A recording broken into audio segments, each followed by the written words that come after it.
Hoje, em Rompendo o Silêncio, a doença de Alzheimer. Por que ela ocorre? Quais são suas consequências?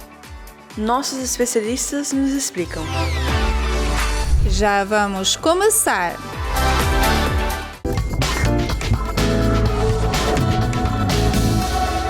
Olá, sejam bem-vindos a mais um episódio do Rompendo o Silêncio.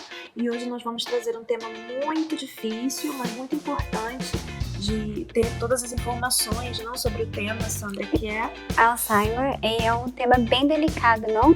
Que muitas famílias passam, e hoje a gente vai aprender como poder ajudar essas pessoas que estão nesse momento. Os cuidadores, que muitas vezes são os da própria família, não sabem como lidar com essa enfermidade. Hoje nós vamos aprender, vamos ter aqui um doutor, não é? Mais especialistas também, uma cuidadora, que nos vai dar informações de como tratar desse tema com o seu familiar que está passando por esse tipo de enfermidade. Então não perca, fique ligado, nós vamos à nossa primeira matéria e já voltamos.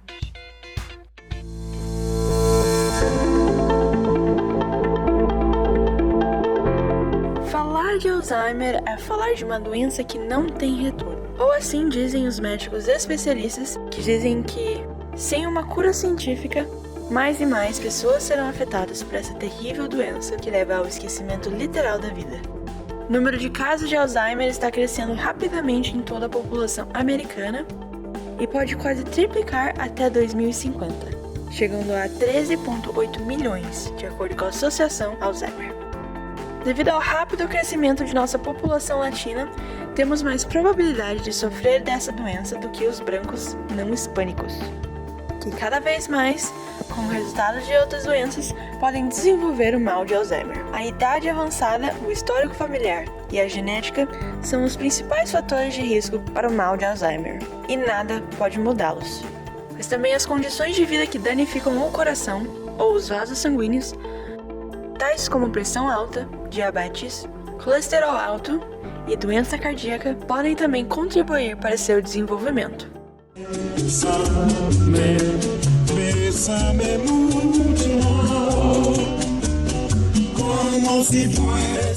Numerosos estudos neurocientíficos têm destacado a relação quase mágica entre a música e o mal de Alzheimer. As melodias e as letras das canções geram no doente um freio da perda da memória e evidentemente melhoram a linguagem.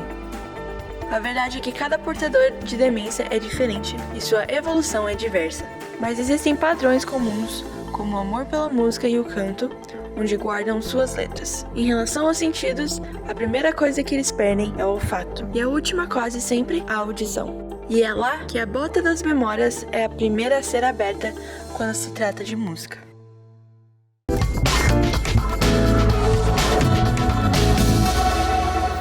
E para nos introduzir nesse assunto de hoje, nós temos conosco pelo Zoom o Dr. Fabiano de Abreu, que é neurocientista, jornalista e assessor de imprensa. Como vai, doutor? Olá, tudo bem? Tudo bem, seja bem-vindo ao Rompendo Silêncio. Muito obrigado. Boa tarde. O senhor podia começar falando sobre a doença? O que é a doença? Como é que é a doença? Sim, claro. A doença de Alzheimer, o que causa, provém de fatores genéticos. Cerca de 5 a 15% dos casos afetam pessoas com antecedentes familiares. Por isso que eu defendo muito, inclusive, testes genéticos. Fechamos agora uma parceria com um laboratório que é francês, através de uma empresa espanhola, justamente para que as pessoas possam fazer mais testes genéticos para prevenir, sabendo que existe ali uma condição genética, que é a APOE, no caso, Epsilon 4, pessoas do tipo Epsilon 4 desenvolvem a doença de Alzheimer mais comumente, mais cedo do que outras pessoas. Tem também Epsilon 2, que em contraste, as pessoas do tipo de Epsilon 2 parecem estar protegidas contra a doença de Alzheimer, e Epsilon 3, que essas pessoas com esse tipo não estão protegidas, nem são mais propensas a desenvolver a doença. Então, a gente poder fazer uma análise genética para poder prevenir, seja com alimentação, suplementação, hábitos, eu acho que hoje se torna muito importante, até porque está aumentando o número de pessoas com essa doença de Alzheimer. É verdade. Agora, além desses testes genéticos, existem alguns outros fatores de risco para se desenvolver essa doença, doutor? Doença neurodegenerativa tem fatores de risco. A gente viu agora, recentemente, o Bruce Willis, por exemplo, né, uma pessoa que está sempre decorando o texto, e muitos me perguntaram, ele não estava fazendo neuroplasticidade ao decorar os textos? Como é que ocasionou isso? Né, aquele Robin Williams, que já faleceu também, os dois têm em comum o fato de que eram alcoólatras assumidos. Então, o próprio consumo de álcool pode ocasionar doenças neurodegenerativas, né? E quando a gente fala em doenças neurodegenerativas, falamos de Alzheimer, que são os casos que com maior quantidade, que preocupa bastante, mas outras, né? O Bruce Willis, no caso, é doença frontotemporal. Começou com sintomas de afasia e que, na verdade, fazia parte já da doença frontotemporal. E assim, além do alcoolismo, tem algum outro fator no estilo de vida da pessoa que faz com que ela esteja mais propensa a desenvolver o Alzheimer? Sim, sim. Por exemplo, o uso de drogas, isso também pode ser um facilitador. O hábito da vida também tem muita relação, né? A pessoa não sabe o gene dela, a condição que ela tem, se tem possibilidades ou não, mas ela procura fazer neuroplasticidade ao longo da vida. O que é neuroplasticidade? Você ter hábitos, né, desde o lazer até o exercício físico, até o sono, alimentação, leitura, você fazer bastante leitura, estudar bastante ao longo da vida. Isso tudo faz com que você evite, né, ou retarde o processo caso a condição genética seja um facilitador muito alto para alguns tipos de demência. E quais são os primeiros sintomas que a pessoa começa a sentir que já vai afetando até a memória da pessoa? Você vai começando a ver a perda da memória, né? A memória é crucial, principalmente memórias de curto prazo. A pessoa começa lembrando demais das coisas mais antigas e esquecendo as coisas recentes, porque ela a doença afeta o hipocampo.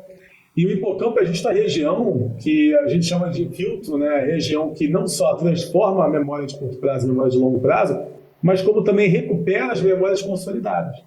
Então, esse problema no hipocampo pode ocasionar. Há problemas em usar a linguagem.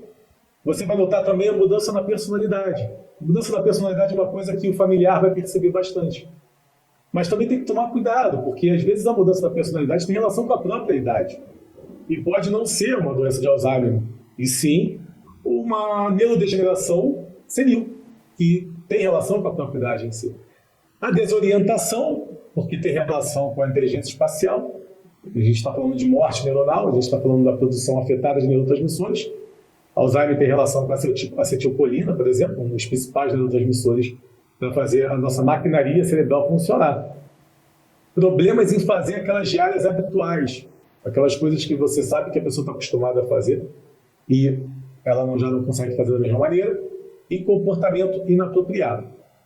Comportamentos que não são comuns da personalidade da pessoa, que ela está fazendo, está agindo daquela maneira, então você já começa a se preocupar. Eu penso que, depois de uma certa idade, é importante fazer o check-up, e o check-up também através de neuroimagem, para poder analisar o cérebro da pessoa, porque pode não ser uma doença de Alzheimer, mas pode ser uma leucoencefalopatia, por exemplo, pode ser o início de uma outra demência, qualquer coisa que você possa retardar o processo, é uma forma de cuidado. E tem como a família, a pessoa mesmo, ela detectar essa enfermidade antes até de começar? Então, a família em si, ela não vai ter a experiência de um médico, ela vai notar esses sinais dentro desses tópicos que eu mencionei aqui agora, mas se ela já nota que tem essa alteração comportamental, tem que levar para fazer esse check-up geral, porque o médico vai poder determinar, através de exames de neuroimagem, o cérebro da pessoa. Então, a gente sabe como é trabalhoso, como não é fácil você cuidar de uma pessoa com doença neurodegenerativa. Então, vale sim a pena a prevenção, você tomar logo a atitude, a decisão de prevenir. Por isso que eu defendo muito a ideia hoje de fazer teste genético. Às vezes com 20 anos de idade, 30 anos, 40 anos, faz o teste genético e a partir daí você já começa a se prevenir desde cedo. Eu fiz essa parceria com essa empresa porque eu tenho, dentro do meu centro de pesquisa, eu tenho geneticistas, eu tenho nutrólogos, eu tenho mais de 50 profissionais da saúde aqui, médicos. Então a gente está fazendo uma equipe multidisciplinar que eu montei para a gente poder trazer ao paciente todo o necessário para que ele possa prevenir. Prevenir é sempre melhor. É bom saber isso, não? A partir dos 20 anos que a gente pensou que assim, tivesse uma idade, mas assim, então tão jovem pode poder ir. Sim, fazer o teste, e aí onde os médicos vão poder assim, saber a diferença, não? Sim. E doutor, quais outros fatores genéticos também podem aumentar o risco de desenvolver? Por exemplo, se eu tenho um avô que eu sei que teve Alzheimer, eu devo me preocupar ou não? Eu devo fazer o teste, talvez não tenha nenhum risco? Como isso funciona? Exato. Olha, é muito importante dizer que com 20 anos de idade, fazer um teste genético é uma coisa. O teste de neuroimagem com 20 anos é outra. Se você vai fazer um teste de neuroimagem com 20 anos, não vai acusar nada. O teste genético é para analisar os genes com probabilidade de doença de Alzheimer. Tanto que eu tive uma reunião hoje, por exemplo, com essa empresa, esse laboratório espanhol, e ele falou para mim o seguinte: nós temos aqui já todos os RS, todos os genes que são relacionados ao Alzheimer completos, para que a pessoa faça o exame e a gente possa determinar a probabilidade, se é baixa, média ou alta. Então, uma criança de 10 anos, por exemplo, pode fazer um teste genético e você vê se a probabilidade é pequena, média ou alta. E a partir daí você já se prevenir da melhor maneira possível. Então, por isso, a importância da prevenção, não importa a idade que você fizer, mas é diferente de fazer um teste de neuroimagem. Vai fazer um teste de neuroimagem numa pessoa de 20 anos, não vai acusar nada. Aí o teste de neuroimagem é quando você está sentindo que tem uma mudança comportamental no seu ente querido, ali na pessoa da tua família, e aí você vai buscar o exame de neuroimagem, diferente do teste genético. E como que os doutores podem diferenciar a doença de Alzheimer de outras doenças comumente encontradas nos idosos, né? Ou também com comportamentos como depressão, distúrbios do sono, e às vezes a família, né, pode confundir que está entrando no processo da doença de Alzheimer e de repente é algo mais simples. Os sintomas são diferentes. Os sintomas são diferentes e também pelo próprio exame de neuroimagem você já consegue analisar as regiões do cérebro específicas. Você tem as regiões do cérebro que são mais atingidas, são atingidas pela doença de Alzheimer, que é diferente de outras regiões do cérebro, por exemplo, de outras doenças. Você vai pensar na doença frontotemporal, que tem a região frontal afetada tanto quanto a região temporal. Na doença de Alzheimer já não é assim. Depois que você vai afetar a região frontal, como consequência até mesmo da região temporal afetada. E que pesquisas estão sendo feitas atualmente sobre essa doença? Muitas, o tempo inteiro. Todo dia eu sou atualizado. A gente tem aqui, né, o centro de pesquisa, como eu falei, e a gente tem que estar se atualizando, até porque as pesquisas para tentar combater a doença de Alzheimer são pesquisas que revelam outras questões que para a gente é importante aqui no centro de pesquisa. Por exemplo, quando você vai estudar sobre a inteligência humana, como desenvolver mais a inteligência, a relação, por exemplo, da inteligência com transtornos mentais, como pessoas com maior QI, com mais alto QI, elas têm menos chances de transtornos mentais, entre outras questões, você sempre vai cair em estudos de doença de Alzheimer, porque uma coisa leva a outra. Tem relação com a inteligência, já que tem relação com a memória.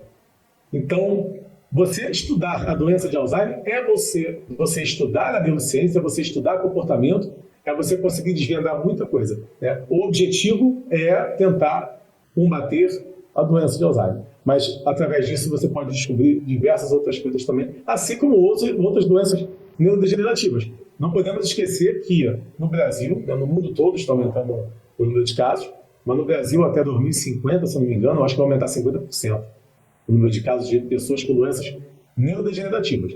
E no Brasil isso tem relação com a ansiedade também.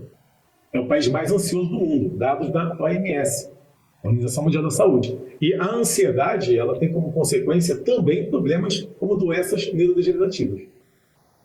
Uau, informações importantíssimas, Muito né? importante. Principalmente essa que o senhor nos deu sobre fazer o teste genético, que é importante para a gente poder prevenir não só essa doença de Alzheimer no futuro, como também outras doenças, não só degenerativas, né? Muito obrigada, doutor. Muito obrigada pelo seu tempo, por seu disponibilizar o seu tempo para estar aqui conosco, nos informando tudo isso. Eu agradeço o convite e digo que hoje o teste genético está bem mais barato do que antes, então vale a pena investir para quem puder investir. Muito obrigada. Muito obrigada. E agora a gente vai assistir uma matéria e já voltamos. Um novo estudo da Universidade do Texas Southwestern Medical Center descobriu que o exercício físico, algumas vezes por semana, pode atrasar ou retardar o início do Alzheimer. Os autores explicaram que a atividade física regular durante um ano retardou a degeneração da parte do cérebro ligada com a memória entre pessoas com um acúmulo de proteínas característicos do mal de Alzheimer. A pesquisa comparou os resultados em 2 grupos de pessoas com mais de 55 anos de idade que têm um acúmulo de beta-amiloide no cérebro, uma condição que ao longo dos anos leva a uma redução do tamanho do hipocampo, uma área do cérebro diretamente ligada à memória. Um grupo de 70 participantes que fizeram aeróbica pelo menos meia hora 5 vezes por semana durante um período de 12 meses teve uma redução de 5 a 15% no volume de seu hipocampo, menos do que o outro grupo que só fez exercícios de alongamento. Para Ron Zhang, o professor que liderou o primeiro grupo, a descoberta é promissora para o tratamento de Alzheimer em estágio inicial, embora precise ser replicada em números maiores de pacientes. O Alzheimer é responsável por cerca de 70% dos casos de demência. Mundialmente, 50 milhões de pessoas sofrem da doença, das quais 5,8 milhões são americanas, e espera-se que esse número triplique até 2050, de acordo com a Associação Alzheimer.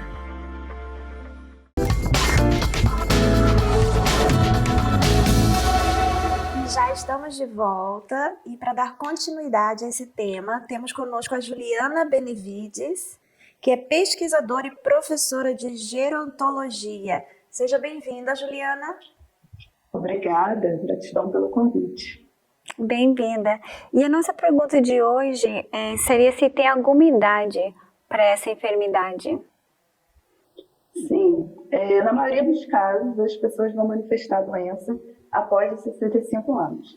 Mas existem também situações nas quais essa doença vai surgir de uma forma precoce, ou seja, ela vai surgir antes dos 65 anos. Em geral, quando isso acontece, trata-se da doença de Alzheimer do tipo familiar, ou seja, aquele tipo do Alzheimer que tem uma relação direta com o componente genético, com mutações genéticas. Mas esses casos vão apresentar apenas de 5 a 15% dos casos. A maioria, 85% dos casos, vão ocorrer após 65 anos. E Juliana, como a doença de Alzheimer ela progride ao longo do tempo? Além da perda da memória, quais outros efeitos essa doença pode causar? Então, embora a perda de memória, especial a memória recente, seja um dos sintomas mais conhecidos pela maioria da nossa população, os sintomas da doença de Alzheimer eles extrapolam o campo da memória, ou seja, eles vão incluir também comprometimento da capacidade de raciocínio, de linguagem, de atenção, vão incluir também mudanças de comportamento, mudanças de humor, mudanças de personalidade. Existem também os sintomas psicóticos, que é quando a pessoa que tem Alzheimer apresenta também as alucinações, apresenta os delírios, mas não só isso. A doença de Alzheimer também vai atingir essa pessoa do ponto de vista físico. Então, na medida que a doença avança, esse idoso, ou se não for idoso, se for alguém com Alzheimer do tipo precoce, vai apresentar problemas de deglutição, vai apresentar as incontinências urinária e fecal, e também os problemas relacionados à locomoção. Então, assim, a doença de Alzheimer ela é uma doença que ela evolui por fases. Nós conhecemos 4 fases da doença de Alzheimer: a fase inicial, a fase intermediária, a fase avançada e também a fase final. E esse declínio por fases ele vai ocorrer de uma forma lenta, porém ele vai ocorrer de forma lenta, mas contínua e irreversível, né? À medida que a doença ela progride, essa pessoa vai apresentar não somente sintomas do ponto de vista cognitivo, mas ele também vai apresentar as perdas físicas, né? O paciente ele vai se tornando cada vez mais dependente de outras pessoas, até que, por fim, ele realmente fique incapaz de se comunicar e incapaz de se locomover também, se tornando uma pessoa restrita ao leito. Com isso, né, com essa evolução, com essa progressão, ele vai ser uma pessoa que vai demandar cada vez mais da ajuda de cuidadores, que inicialmente vão supervisionar, posteriormente orientar, até que, por fim, esse cuidador ele vai ter uma demanda de fazer com a pessoa com Alzheimer e também fazer as atividades por ela quando ela chega na fase final. E a pessoa assim de idade, que você estava falando sobre as fases e tudo isso, ela sabe o que está acontecendo com ela? Na maioria dos casos, não. A maioria dos pacientes não vão perceber esses sintomas iniciais. Isso, inclusive, vai trazer vários transtornos do ponto de vista familiar e profissional, né? Já que esse paciente, ele muitas vezes vai perder os compromissos, né? Por conta da perda de memória, ele vai acusar as pessoas de roubo quando ele, por exemplo, guarda um objeto no local inadequado, ele não lembra onde ele colocou, então ele se torna uma pessoa desconfiada também. E outros sintomas característicos da doença. Mas, assim, existem situações, sim, que o paciente ele vai perceber alguns sintomas iniciais, ele percebe que algo anormal está acontecendo, e isso, inclusive, pode trazer um processo depressivo, já que um dos grandes medos da pessoa idosa é desenvolver a doença de Alzheimer. Porém, né, como nós vimos, à medida que a doença avança, ele vai perdendo essa capacidade de perceber que algo estranho está acontecendo e ele não vai ter essa consciência de que ele tem a doença de Alzheimer. E Juliana, existe alguma dieta especial para prevenir o Alzheimer? Existe sim, né? Falando de forma simples, quanto mais natural for a nossa alimentação, melhor. Mas de forma mais objetiva, né? O interessante seria que nós pudéssemos eliminar, ou ao menos diminuir ao máximo possível, o consumo de alimentos industrializados, de açúcar, de gorduras ruins, porque essa seria uma alimentação inflamatória. E o processo inflamatório está relacionado ao desenvolvimento do Alzheimer. E o segundo passo seria justamente adotar uma dieta anti-inflamatória. E pensando nessa perspectiva, né, os últimos estudos aí vêm apontando que a dieta mediterrânea seria uma das melhores estratégias alimentares para prevenir o Alzheimer. E a dieta mediterrânea nada mais é do que uma alimentação baseada em vegetais, em legumes, em peixes, né? Em óleos, em gorduras saudáveis, como azeite de oliva, como óleo de coco. Os grãos também são muito importantes dentro dessa dieta, como as nozes, né? E as castanhas. Mas eu queria também trazer aqui algo que tem surgido aí nas pesquisas, que é o jejum, tá? Então, associado a uma dieta anti-inflamatória, uma dieta mediterrânea, o jejum de 12 horas também por dia também vem se provando como uma estratégia interessante na prevenção do Alzheimer. É interessante, né, do jejum, que é uma coisa que está agora bem em moda. Então, assim, é bom até saber disso, não? Sim. E a gente falando do jejum, da comida e tudo isso, tem outra coisa no estilo de vida da pessoa que ela pode fazer para prevenir? Não, prevenir? Para prevenir. Para prevenir de ter? Sim, tem um conjunto de coisas, né, que nós chamamos de estratégias multidomínio, que vão envolver não só a mudança alimentar, que eu diria hoje que seria uma das principais estratégias, não só a estimulação cognitiva, que também é algo que é muito falado, que ocupa centralidade nos debates sobre prevenção de Alzheimer, mas também uma rotina regular de exercícios, o gerenciamento da saúde mental, já que alguns estudos aí vêm apontando o estresse e os processos depressivos também como fatores que podem levar ao desenvolvimento da doença, mas também qualidade de sono, as interações sociais significativas é muito importante. Então, se nós formos pensar do contrário, o isolamento social é péssimo, se nós estamos pensando em prevenir o Alzheimer, e também o monitoramento, né, de fatores intensivos, fatores de risco metabólicos, vasculares, cardíacos, hormonais, que estão relacionados ao Alzheimer, como, por exemplo, hipertensão arterial, obesidade, resistência à insulina, entre outros fatores. O importante é que nós tenhamos a consciência de que os estudos científicos estão apontando, né, estão deixando cada vez mais claro que a doença de Alzheimer ela surge como efeito cumulativo, né? Não só da suscetibilidade genética, ou seja, o componente genético tem aí a sua influência importante no desenvolvimento do Alzheimer, mas a exposição a diferentes fatores de risco ao longo da nossa vida também é algo que é determinante no desenvolvimento da doença. Então, essas multi-estratégias aí, elas são muito importantes se nós queremos realmente, de fato, prevenir o Alzheimer. Agora, eu queria saber como é feito o diagnóstico da doença de Alzheimer, mas antes, uma coisa que você me falou, me chamou muita atenção, que existe um Alzheimer precoce. Quais são os indivíduos que têm mais tendência a ter essa doença mais precocemente? Seriam aqueles indivíduos que portam determinadas mutações genéticas, né? Hoje, inclusive, a gente tem acesso aos exames, não são exames tão acessíveis, né, para que a gente possa fazer essa avaliação genética, mas é possível, por ali, saber se nós portamos essa mutação, se, portanto, temos mais chance de desenvolver o Alzheimer. Mas, embora, né, portar essa mutabilidade genética aumente o nosso risco de desenvolver a doença, ela não é determinante.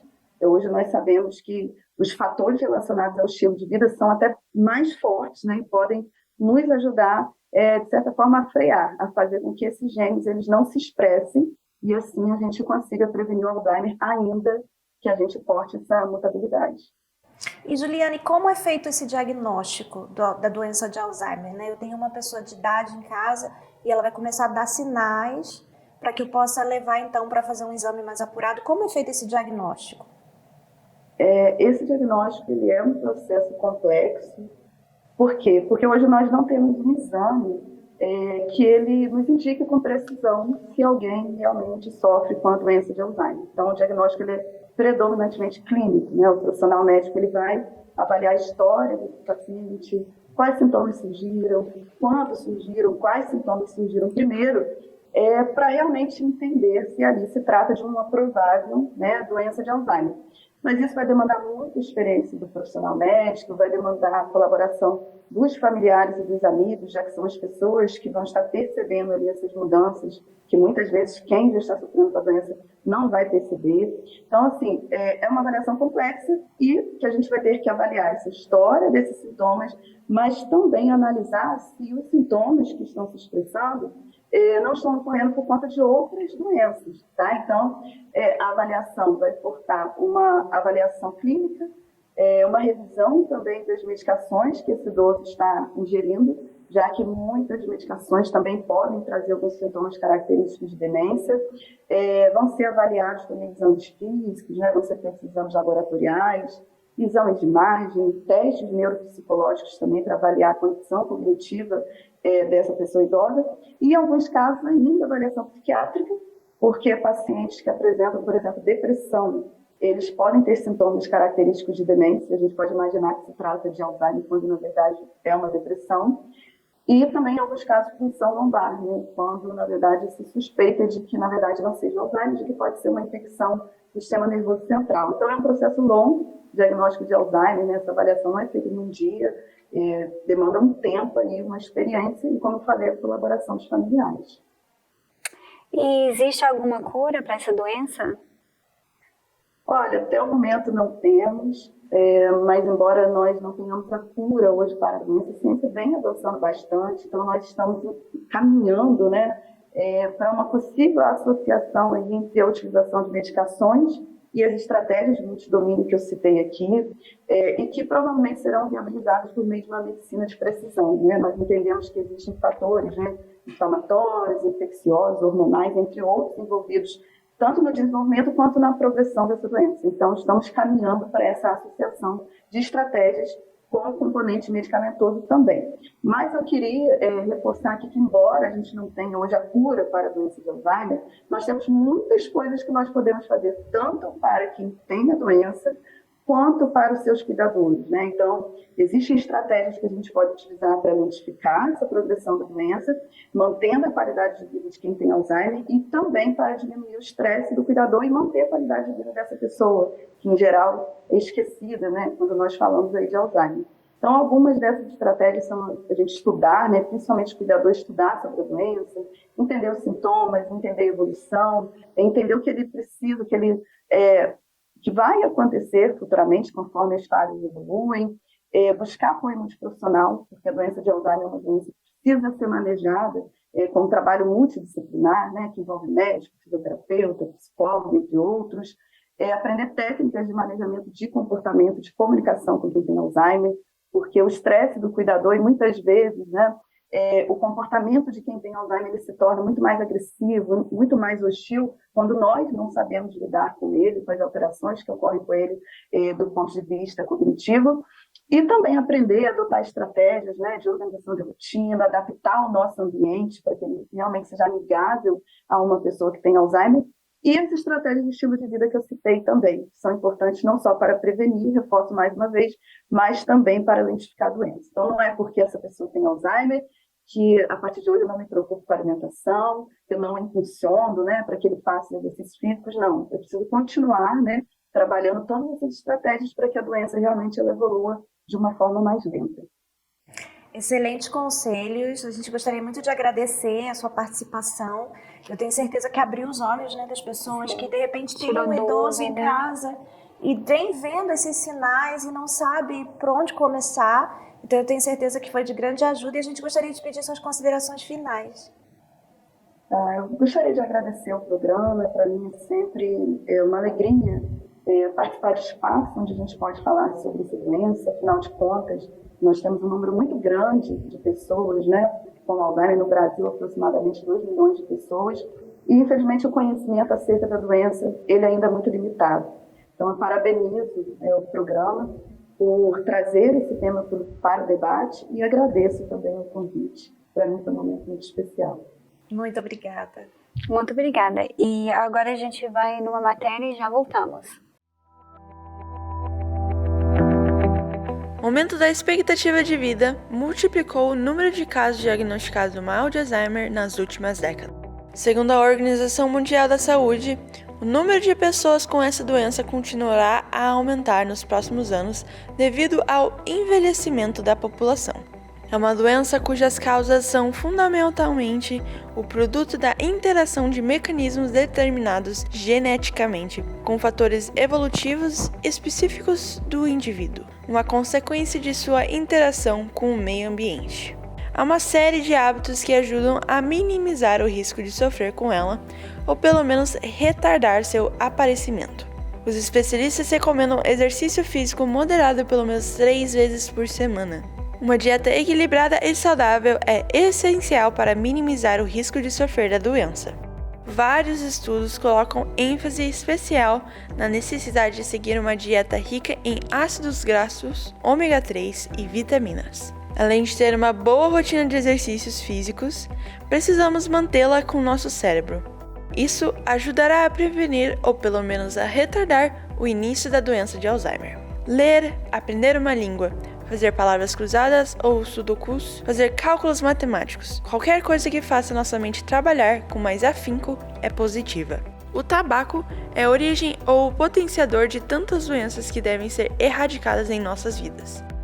Estudos mostram que os fumantes têm um risco 45 maior de sofrer de Alzheimer ou demência.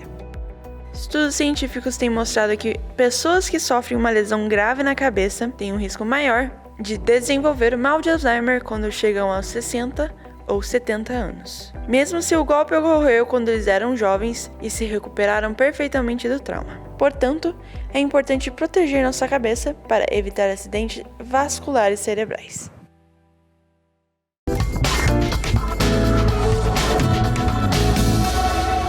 E para finalizar esse tema de hoje, nós temos conosco a Sônia Mara da Silva, que é cuidadora internacional e gestora do Instituto Sônia da Silva, que capacita cuidadores de idosos. Tudo bem, Sônia? Seja bem-vinda. Olá, tudo bem? Muito obrigada aí pela oportunidade de estar com vocês.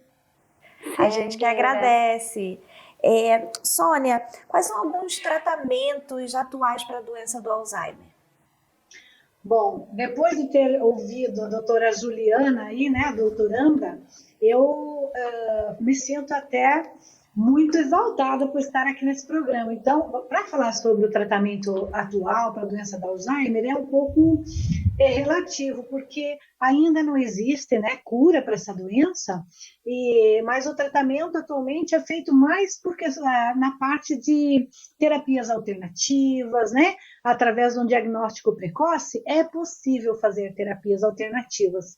Eu já venho trabalhando com pacientes de Alzheimer há muitos anos, e nessas 2007, vamos dizer assim, muitas coisas evoluíram no sentido de cuidados mesmo, como a própria doutora disse, né? Alimentação, vida social, mas medicamento mesmo, a química, né? Pelo psiquiatra, neurologista, ainda é uma incógnita para nós, porque todas as famílias que vamos, medicamentos que são para impulso nervoso, para os neurotransmissores, mas é mais para auxiliar do que para curar, propriamente dito.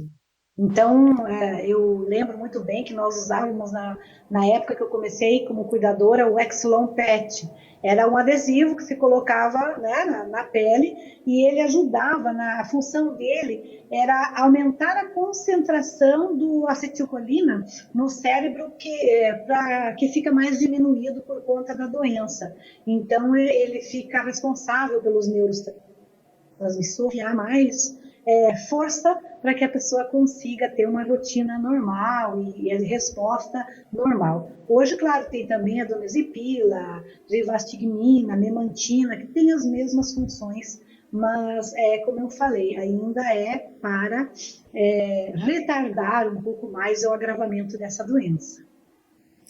E, Sônia, conte-nos um pouquinho dos desafios que é ser uma cuidadora de uma pessoa com a doença de Alzheimer. Bom, além de a gente trabalhar com esse processo degenerativo, a gente sabe todos os dias que a gente vai encontrar um paciente com seu cognitivo diminuído e tal. O cuidador hoje, ele é treinado justamente para que ele tenha força psicológica, emocional, a qualidade de vida a esse paciente. Então, por exemplo, eu sempre brinco, né? Quer ser bom cuidador, tem que ser repetitivo. Inúmeras vezes, sempre com contato com o paciente, você tem que estar repetindo: eu sou a Sônia, tudo bem? Como vai? Ou eu já comi hoje? Olha, já comeu. Quer comer alguma coisinha? Quer tomar uma água? Você tem que estar sempre em contato, olho no olho, carinho, muita atenção. Eu sempre digo, o amor move montanhas mesmo. Ele remove todas as tristezas de volta do idoso quando você consegue ter esse atendimento. E para nós, cuidadores, deixarmos a nossa dor do lado para cuidar da dor do outro, isso sim é ser profissional. É você juntar o teu lado afetivo com o teu lado profissional e realmente acreditar que ali nós temos uma pessoa. Ele precisa desse atendimento, ele precisa desse estímulo cognitivo, ele precisa dessa alimentação, como a Juliana disse, que é super saudável, ele precisa ter qualidade de vida, mesmo que a gente saiba que os anos que vêm pela frente são poucos, mas tem que ser anos bem vividos, né? Eu sempre digo, dê o melhor de si para o seu idoso. E a família também é muito cúmplice da gente nesse sentido, porque se a família nos permite essa relação mais íntima com o idoso, ele consegue ter uma vida social, ele consegue, né, trabalhar, participar de estimulação, de exercícios físicos. Hoje se fala tanto em atendimento alternativo, né? E quais seriam, assim, os impactos da doença para a pessoa que cuida, o cuidador? Existem estudos já que diz que a pessoa que cuida, ela fica mais doente que o próprio cuidado, né? Porque o idoso, ele não sabe que ele está doente, ele sabe que tem algo diferente acontecendo com ele. Então ele se questiona, mas quem cuida sofre mais. Existem dois tipos de cuidadores, né? O cuidador formal, que é o cuidador familiar, e o cuidador profissional. Esse cuidador familiar, ele é o primeiro que se encontra, né, com o problema. Ele é o primeiro no enfrentamento da doença, ele é o primeiro que vai receber o diagnóstico do paciente, muitas vezes guardado em segredo, né? Hoje eu ouso dizer que 80% das famílias que eu já trabalhei não autorizam mencione a palavra Alzheimer dentro de casa. O idoso não precisa saber disso. Então, imagine o quanto ele sofre sabendo que dia após dia vai perdendo-se, né? Vai morrendo uma célula, e eu gosto muito de um filmezinho americano que eu passo na sala de aula, que vai morrendo aquela célulazinha e às vezes morre justamente aquela célulazinha que está se lembrando que o meu nome é Sônia. Então, imagine isso para uma família, acordar de manhã e a filha olhar e dizer, quem é você, né? Então, é uma doença muito sensível. E o impacto é grande para a família e para o cuidador. Hoje, o cuidador profissional, ele se prepara. E ele é preparado por pessoas que trazem esse nível de conhecimento para que ele possa estar dando o seu melhor profissionalmente falando. né? Mas a família não, a família não hoje demora ainda o cuidador familiar ter acesso a conteúdos, a não ser o que o médico fala, porque eles não têm tempo, está sempre buscando, priorizando outras coisas. Seria muito bom se as famílias se preparassem para receber seus idosos com Alzheimer, não é mesmo? Sim, eu imagino que é muito duro, né, Sandra, para uma filha, para um filho, ver a mãe, né, a memória da mãe indo aos poucos, não reconhecer os filhos, não reconhecer seu nome, né? E assim, Sônia, como que esses cuidadores familiares, eles conseguem apoio? Porque nesse momento difícil eles precisam de apoio, eles precisam saber, entender como lidar com isso, com essa situação. Sim, para o Alzheimer, né, existe a Associação Alzheimer no Brasil e no mundo. Aqui em Lisboa, inclusive, onde eu estou no momento, tem a Associação Alzheimer. E desde que eu comecei a minha carreira, que eu comecei a trabalhar com as demências, eu observo assim que existem muitos grupos de psicólogos que prestam atendimento às famílias, aos cuidadores e ao próprio idoso. Eu mesma, desde as minhas primeiras experiências, nós já frequentávamos encontros onde uma equipe fica com os idosos, uma equipe fica com os cuidadores. E a psicóloga vai fazer aquele atendimento, vai ouvir as dores, né? Porque são muitas as dores. Às vezes o cuidador familiar, ele só vai mesmo contratar um cuidador profissional quando ele está esgotado, quando ele já esgotou todas as suas forças. Então ele está ali precisando que a parte da psicologia, que outras terapias aconteçam para que ele consiga se fortalecer. Então, eu acho que a Associação Alzheimer é muito positiva nesse momento, né? E contar também com o apoio dos cuidadores profissionais, que cada dia que passa nós precisamos estar levando mais a profissionalização para dar esse suporte para as famílias. Até porque, além desse esquecimento, os outros sintomas que vão acontecendo ao longo do tempo, tem a necessidade de um cuidador mais profissional, né? Porque parece que vai também perdendo os músculos, né, Sônia? Com toda certeza. O paciente, se ele não é estimulado, ele perde força muscular, ele perde força física, ele pode, por exemplo, ficar acamado e começar não querer movimentar-se, não querer alimentar, ele começa a ter a disfagia, um determinado, ali a Juliana falou muito bem, as etapas da doença de Alzheimer, né? Tem uma determinada etapa onde ele vai perdendo a musculatura e esse tônus muscular facial aqui, e ele começa a ter dificuldade de deglutição.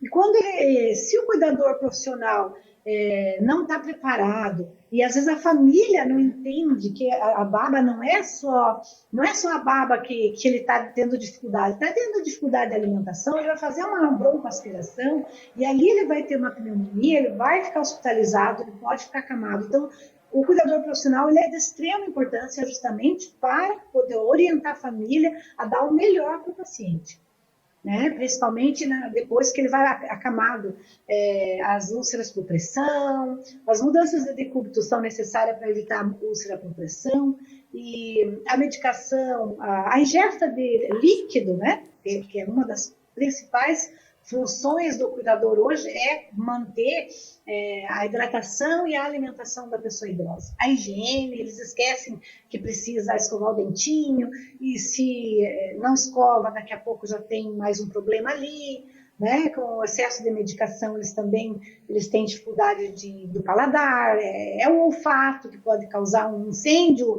porque já não sente mais o cheiro, né? Eles andam sujinhos, às vezes não querem trocar de roupa, teimam. Por quê? Porque não se veem naquela situação, não sente o cheiro, a dificuldade visual. Então, eu sempre falo para as meninas na sala de aula, estudar o paciente de Alzheimer não é olhar o idoso, o vovozinho.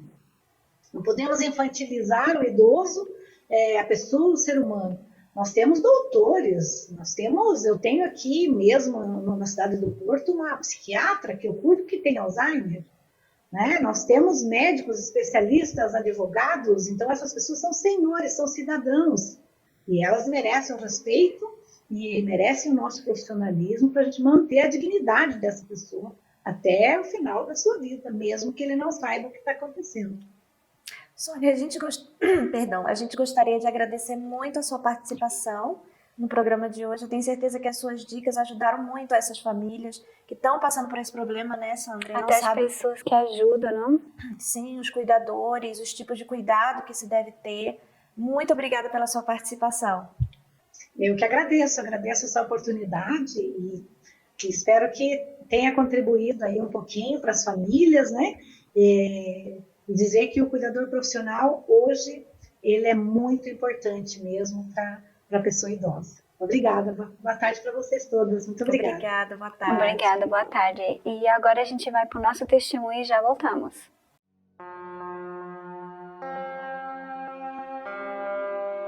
O meu sofrimento começou desde muito cedo.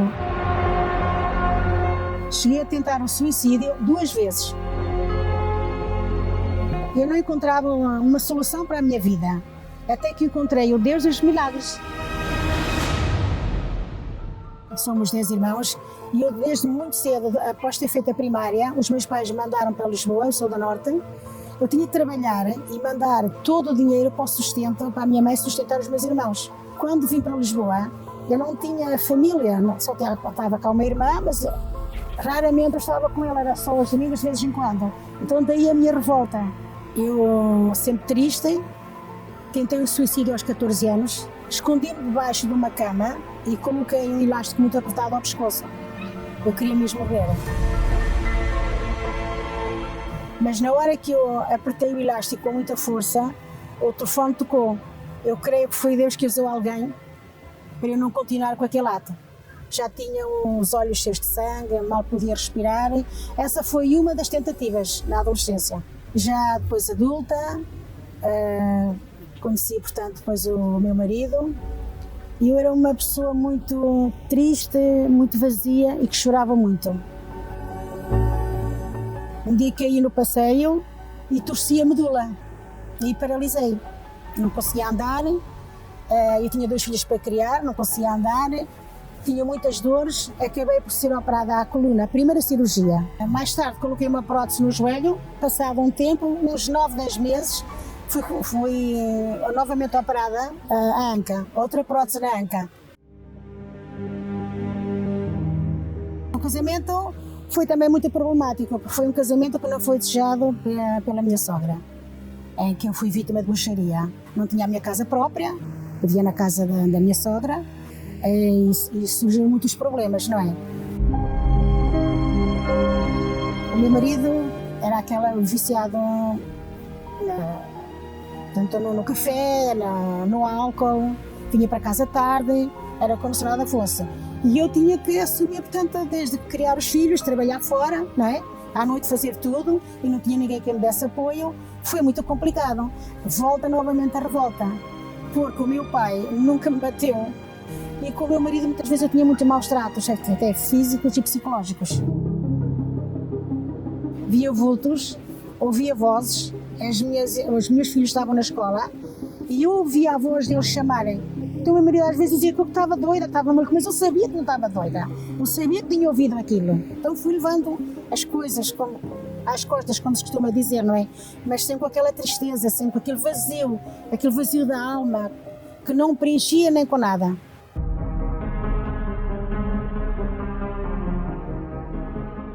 Apesar desse sofrimento, eu perdi um filho que morreu num acidente de moto. Beberam uns copos, veio com os amigos, vinha nesse 19, e outro casal vinha ao despido. E a Brigada de Trânsito telefonou para o meu marido e disse-lhe que para ter coragem, mas para ir lá ter. E o meu marido disse-me estas palavras, tão duras, só me disse assim: o nosso filho morreu, o Pedro morreu. Ele parecia um animal, de tanta dor, de gritar, de aflição. Eu não queria, achava que era impossível o meu filho ter morrido, porque ele, há pouco tempo, antes de jantar, eu fui me dar um beijo, fui levar a minha filha, que tinha 5 anos, e ele disse-me tchau, até logo, e nesse tchau, até logo, ele morreu, com 29 anos. Isso é uma dor tão grande, tão grande, tão grande, é muito difícil de superar.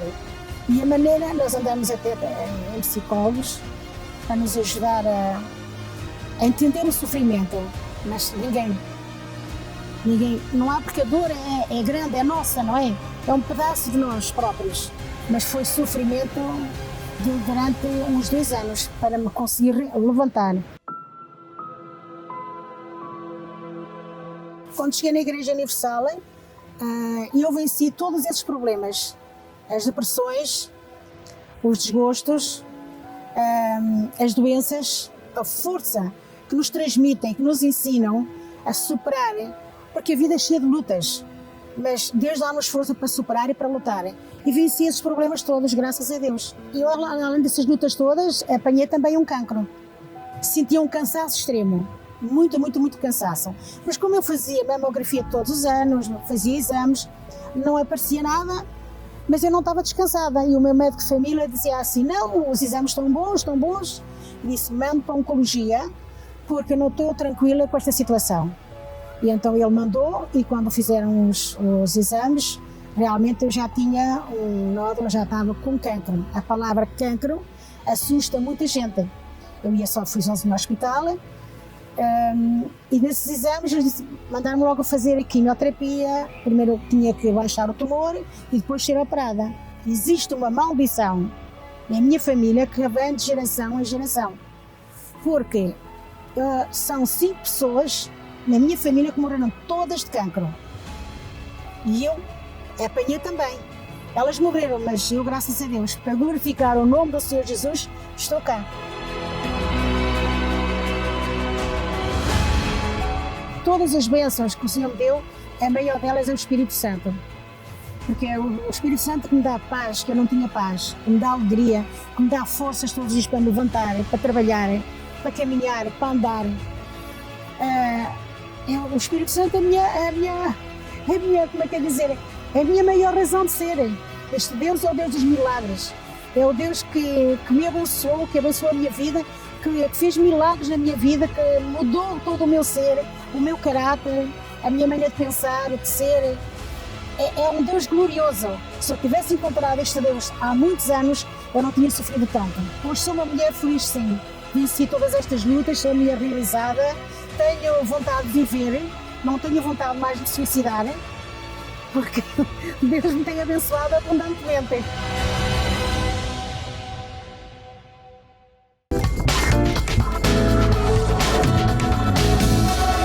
Que linda, né, Sandra?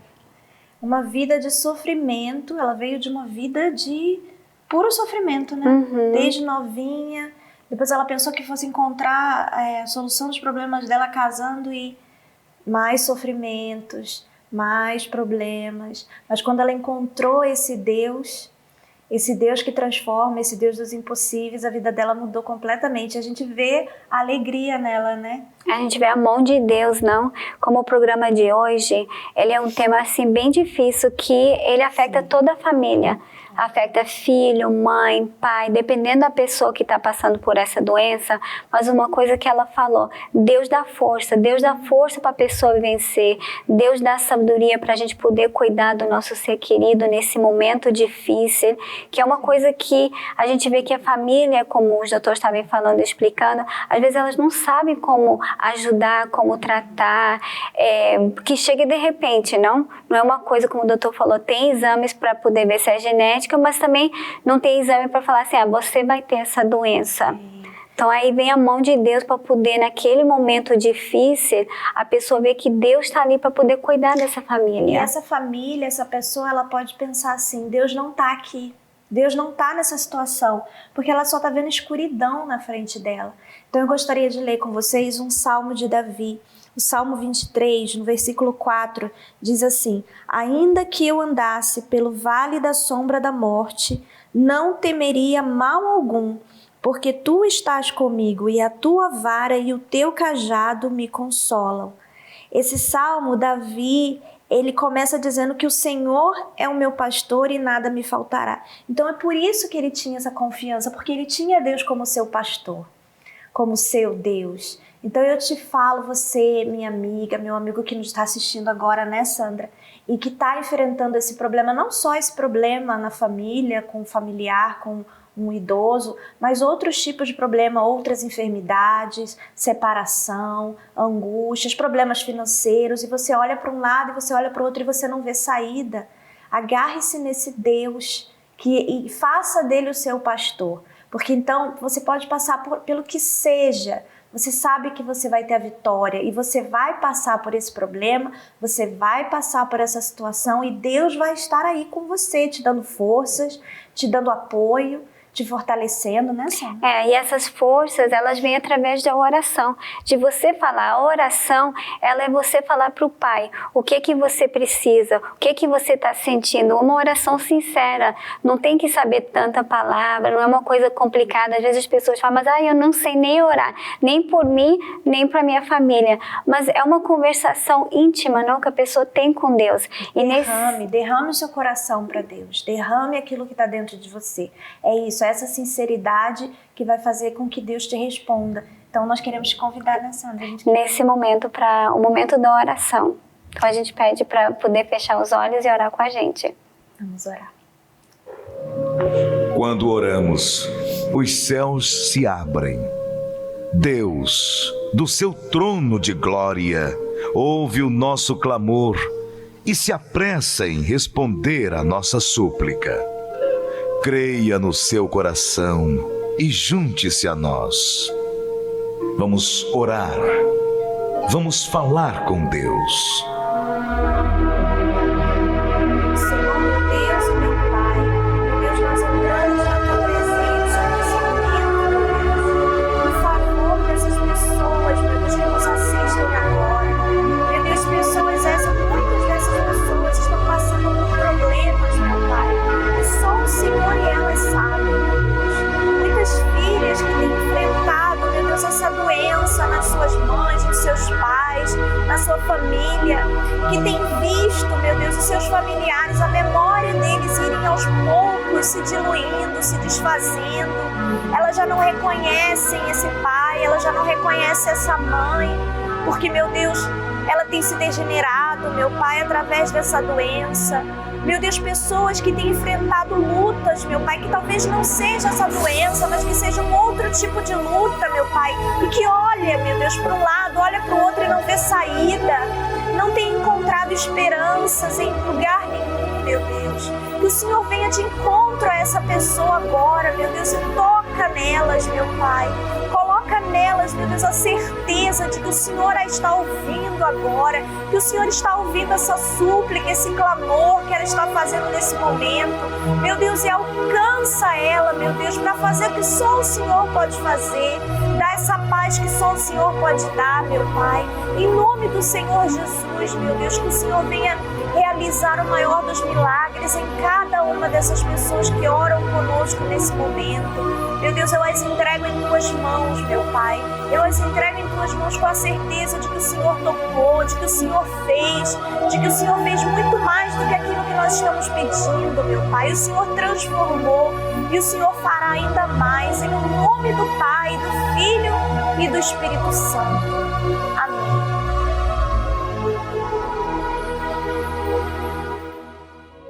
Amém.